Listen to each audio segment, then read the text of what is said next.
Magandang hapon po sa ating lahat. Nandito naman po inyong si Mangyan. Ito po ang ginagawa. Nagsasangag po ng kakao para gawing tableya. Ito lang po ang proseso nito.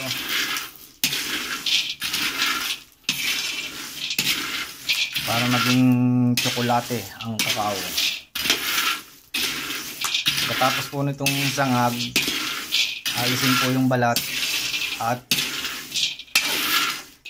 gigilingin po natin para maging tableya. Ito po, ang dami po ito.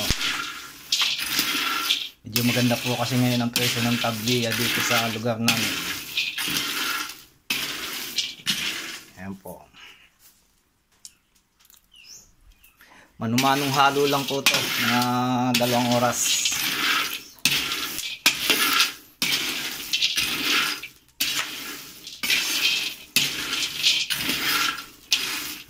Ito naman po.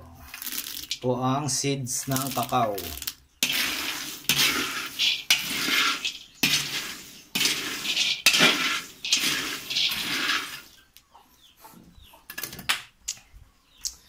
Tingnan naman po natin ang ating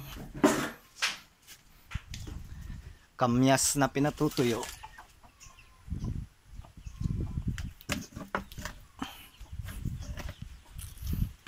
Ito po. Diyan sa malaking bilao. Din ito yung maliit. Ayan, ito po siya. Kulang pa po. 1 bilad pa po bukas.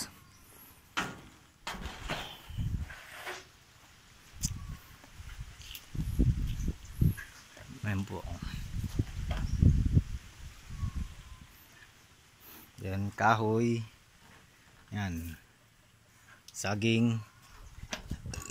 Then gulayan, okra. Yan, kalabasa. Okay po, update na lang po uli sa susunod na video para po sa paggagawa ng ating tableya. Gigilingin pa po yan. Then atin pong ihuhulma do sa stainless na bilog para maganda ang itsura niya. Ito po.